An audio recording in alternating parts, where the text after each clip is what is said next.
bodily secretions, their risk of transmission is very very high. जैसा आपने कहा, तो यानी कि इन्फेक्शन प्रिवेंशन हम दोनों के लिए ही जरूरी है, health care provider as well as the patient. इसलिए ये बहुत इंपॉर्टेंट टॉपिक है हमारे लिए समझना, क्योंकि हमें भी बचाएगा और ये हमारी पेशेंट्स को भी बचाएगा। थैंक यू गीतांजलि इसको सम अप करने के लिए।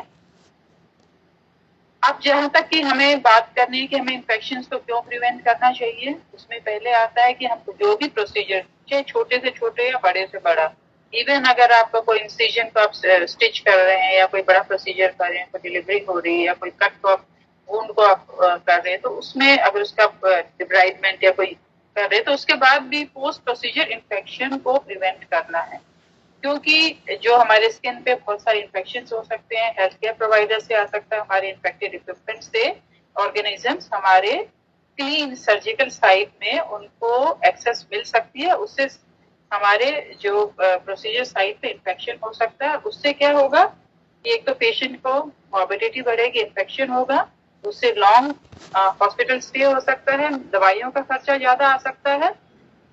इन सब को हमने प्रिवेंट करना है, तो उसके लिए इन्फेक्शन प्रिवेंशन हमारे लिए बहुत बहुत जरूरी हो जाता है। दूसरा यह है कि हमारी हेल्थ केयर फैसिलिटीज में हेल्थ केयर प्रोवाइडर्स हैं और बाकी का हेल्थ केयर हाउसकीपिंग स्टाफ है, उनको भी हमें इन्फेक्शन से बचाना है। ये उनके लिए एक तरह से उनके काम का एक हैजर्ड है, जिसे हम ऑक्यूपेशनल हैजर्ड बोलते हैं, कि वो अपने डे टू डे काम कार्य के क्षेत्र में उनका बार बार एक्सपोजर होता है। तो अगर हम प्रॉपर इन्फेक्शन प्रिवेंशन प्रैक्टिसेस को फॉलो करते हैं तो हम उनके अंदर भी इस इन्फेक्शन को जाने से रोक सकते हैं।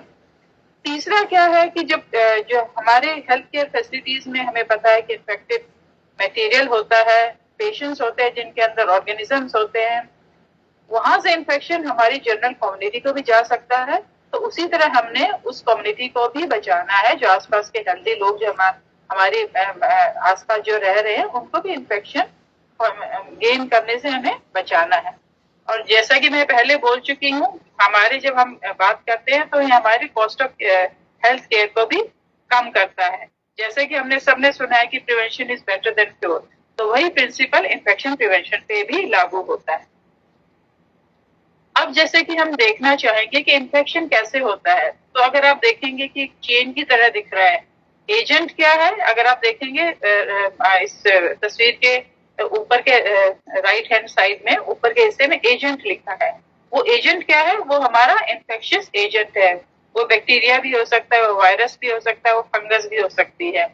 तो एजेंट एक रिजर्वायर में चला जाता है। रिजर्वायर का मतलब है कि वो उस इन्फेक्शियस एजेंट को मेंटेन करता है, तो उसमें वो पलता फलता बढ़ता है, और उस रिजर्वायर से जो वो निकलता है तो अलग अलग तरह के मोड्स ऑफ ट्रांसमिशन होते हैं। वो चाहे ब्लड के थ्रू हो, वो आपके सांस के थ्रू हो, बॉडीली सिक्रीशंस के थ्रू हो, या कोई इन्फेक्टेड मटेरियल जो यूज हो उसके थ्रू एक ससेप्टेबल पोस्ट में जा सकते हैं। तो अब उस तरह से ये पूरा चेन मेंटेन होती है। तो क्योंकि इन्फेक्शन की पूरी चेन बनी हुई है, तो क्या हम इसके लिए कुछ कर सकते हैं? तो इस पूरी चेन को रोकने के लिए, इस चेन को तोड़ने के लिए एक इम्पोर्टेंट स्टेप है, वो है इन्फेक्शन प्रिवेंशन।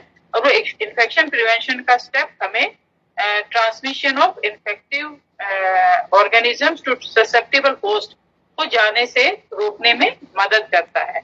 अगर हम इस स्टेप को इफेक्टिवली अच्छे से कर लेते हैं तो हम उस पूरी चेन ऑफ इन्फेक्शन को तोड़ सकते हैं, रोक सकते हैं।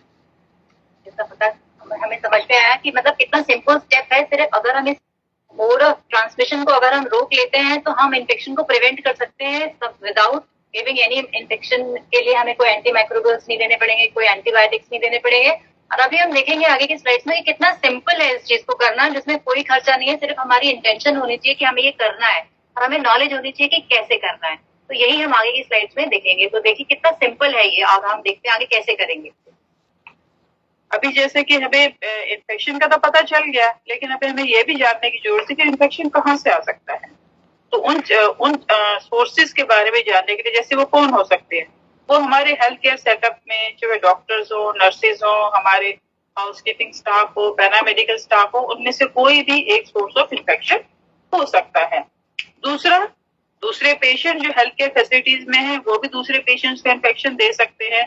तीसरे जो कम्युनिटी से जो हमारे जो कि हेल्दी लोग दिखते हैं, कि ऊपर से देखने में तो हेल्दी लगते हैं, लेकिन कई बार वो किसी इन्फेक्शन के लिए कैरियर्स हो सकते हैं, जैसे कि हेपेटाइटिस बी के कैरियर्स हो सकते हैं। वो देखने में हेल्दी लगते हैं, लेकिन वो इन्फेक्शन किसी दूसरे को ट्रांसमिट करने में सक्षम होते हैं। तीसरा है कि जो एनवायरमेंट जहाँ पे मरीज को रखा गया है, या जहाँ पे जो भी हमारा एनवायरमेंट है जिसके अंदर हम सब काम कर रहे हैं, वो ब्लड हो, बॉडी फ्लूइड्स हो, सिक्रीशंस हैं, या कोई एक्सक्रीशन लाइक यूरिन हुआ, स्टूल हुआ, ये सब एक पोटेंशियल सोर्सेज ऑफ इन्फेक्शन हो सकते हैं। चौथा ये है कि हम जब भी हेल्थ केयर में अपनी सर्विसेज प्रदान करते हैं, तो हमें अलग अलग तरह के इक्विपमेंट्स की जरूरत पड़ती है, और उन इक्विपमेंट्स भी एक सोर्स ऑफ इन्फेक्शन हो सकते हैं अगर उनको हमने प्रॉपरली डिकॉन्टेमिनेट, डिसइंफेक्ट और स्टेरलाइज न किया हो तो।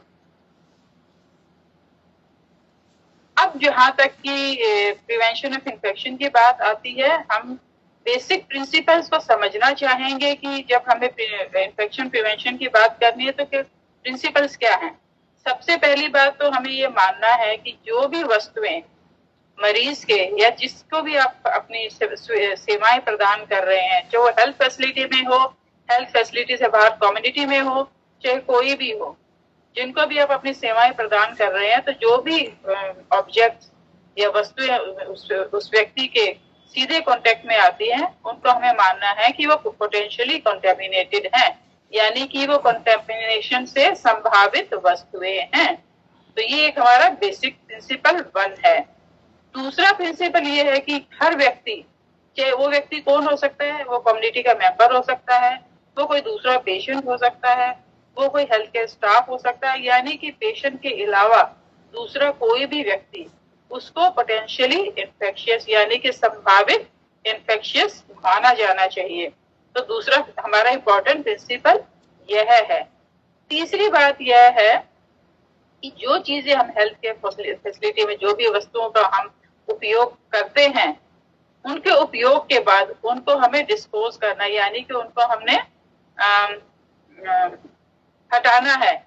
लेकिन हटाने का प्रिंसिपल ये नहीं कि हम उसके कूड़े कचरे में फेंक दें। इसका मतलब ये है कि हमारे बायोमेडिकल वेस्ट गाइडलाइंस के हिसाब से उस वेस्ट की तरह हमने उसको अप्रोप्रिएटली डिस्कार्ड करना है। और इसी के इम्पोर्टेंस को देखते हुए हमारे यहाँ biomedical waste guidelines and rules बने हुए हैं।